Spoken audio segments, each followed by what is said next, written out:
Dice así el versículo 13. Zabulón en puertos de mar habitará, será para puerto de naves, y su límite hasta Sidón. Zabulón era la tribu que vivía junto a la costa hacia el norte de la tierra de Canaán. Ahora los versículos 14 y 15 nos presentan la profecía con respecto a Isaacar, y dicen así: Isaacar, asno fuerte que se recuesta entre los apriscos, y vio que el descanso era bueno, y que la tierra era deleitosa, y bajó su hombro para llevar, y sirvió en tributo. Isaacar también se ubicó por allá, hacia el norte de la tierra de Canaán. Eran los que hacían muchísimo trabajo que constituyó el fundamento de la nación. Ellos eran los trabajadores, y ese es el pensamiento aquí. Oímos hablar muchísimo acerca de la mayoría silenciosa hoy en día. Bueno, esas son las personas ordinarias, como usted y yo, amigo oyente. No aparecemos en la televisión, no queremos eso. Son los hombres extraordinarios y a veces raros, y los hombres que otros consideran grandes, los que vemos en la televisión. Nos tratan de convencer que estos son los tipos de hombres que son los importantes. Pero, amigo oyente, ellos no constituyen el fundamento de su nación o de cualquier otra. Estas pequeñas tribus como Zabulón e Isaacar, las que estamos propensos a pasar por alto, son las que realmente constituían la columna vertebral de la nación de Israel cuando entraron a la tierra prometida. En los versículos 16 al 18 notamos que la tribu de Dan tiene parte importante en la vida de Israel. Leamos. Dan juzgará a su pueblo, como una de las tribus de Israel. Será Dan serpiente junto al camino, víbora junto a la senda, que muerde los talones del caballo y hace caer hacia atrás al jinete. Tu salvación esperé, oh Jehová. Dan necesita la salvación del Señor porque Dan era una de las tribus que en realidad salió en rebelión. Eso lo veremos a medida que progresemos en nuestro estudio de las Escrituras. Ahora veamos el versículo 19 de este capítulo 49 de Génesis. Gad, ejército, lo acometerá, mas él acometerá al fin. Esta era otra tribu que pobló el norte del país. En realidad, Dan quedaba en la parte más al norte, más septentrional, y por tanto, cuando la tierra de Israel se describe, se expresa de Dan a Beerseba. Leamos ahora los versículos 20 al 22. El pan de Aser era substancioso, y él dará deleites al rey. Neftalí, sierva suelta, que pronunciará dichos hermosos. Rama fructífera es José, rama fructífera junto a una fuente, cuyos vástagos se extienden sobre el muro. Estos versículos nos presentan en forma muy sencilla las profecías en cuanto a Aser, Neftalí y también a José. José había dejado su tierra y había descendido a Egipto, pero todavía era un testimonio para Dios ahí. Más adelante sus hijos Efraín y Manasés serían puestos en el territorio que después llegaría a ser Samaria. Se llamaba el territorio de los gentiles en el día de Cristo. Era un gran lugar para testificar, y el Evangelio entró en esa región en los días del Señor Jesucristo. Nuestro Salvador ministró allí. El Evangelio según San Juan, en el capítulo 4, registra el momento en que Cristo testifica a la gente de Samaria, en particular a una samaritana junto a un pozo. Estas profecías se llevan a cabo de una manera extraordinaria. Leamos ahora los versículos 23 al 26 de Génesis capítulo 49. Le causaron amargura, le asaetearon y le aborrecieron los arqueros, mas su arco se mantuvo poderoso, y los brazos de sus manos se fortalecieron por las manos del fuerte de Jacob, por el nombre del pastor, la roca de Israel.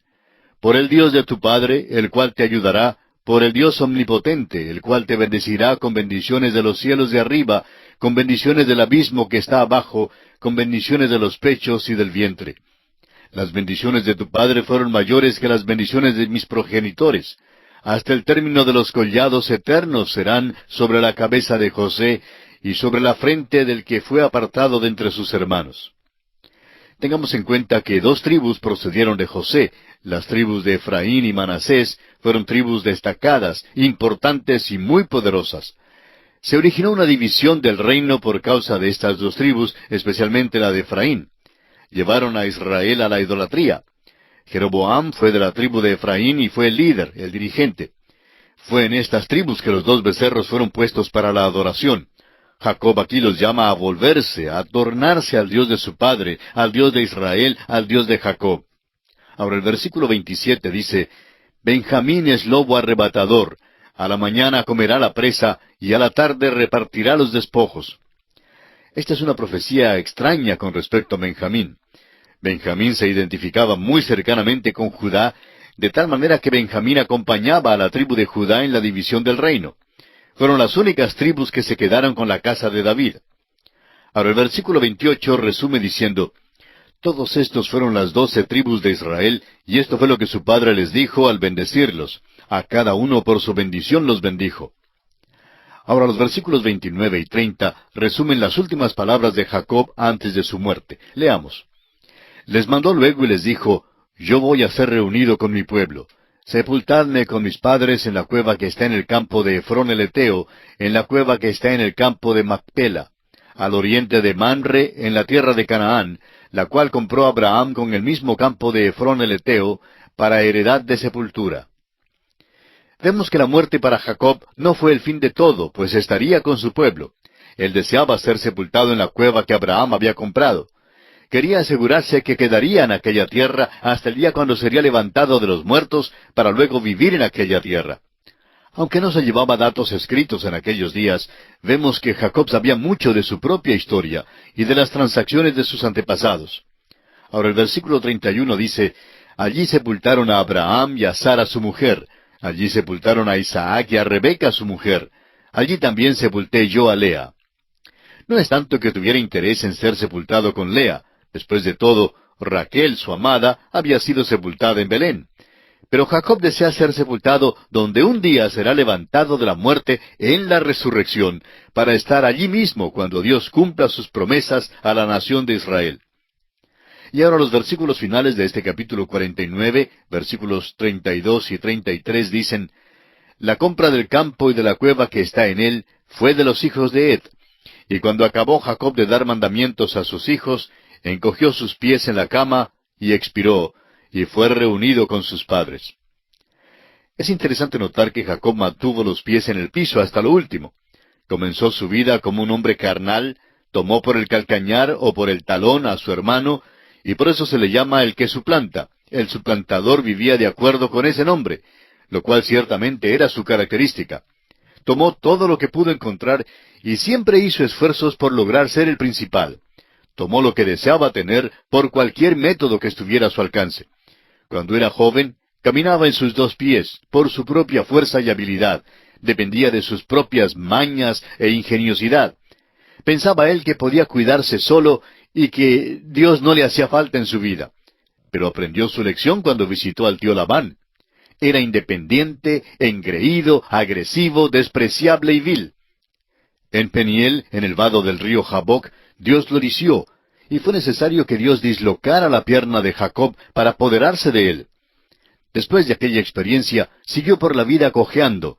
Andaba con 3 piernas, usando un cayado o bastón, porque ya no podía caminar más por sí mismo.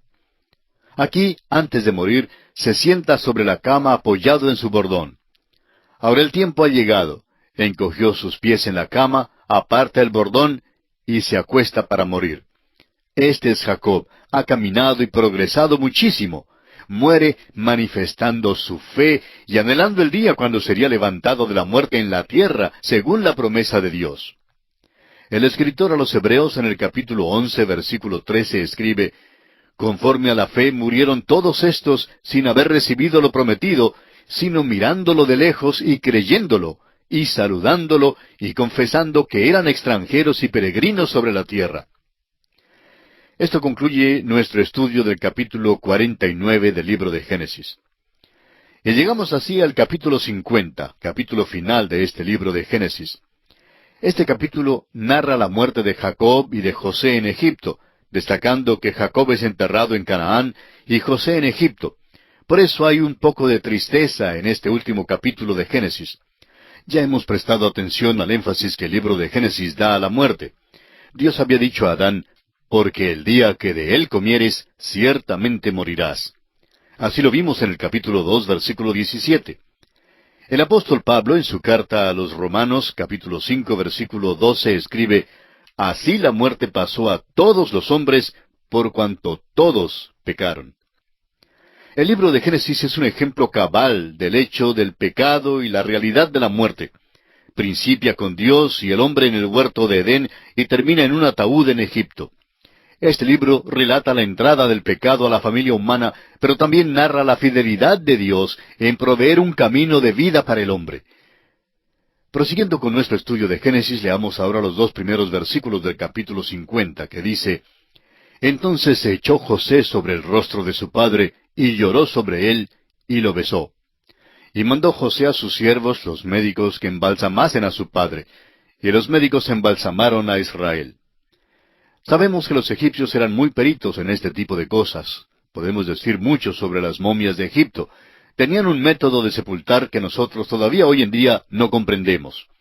José, pues, llamó a los médicos para que embalsamasen a su padre, o sea, para que lo convirtiesen en momia.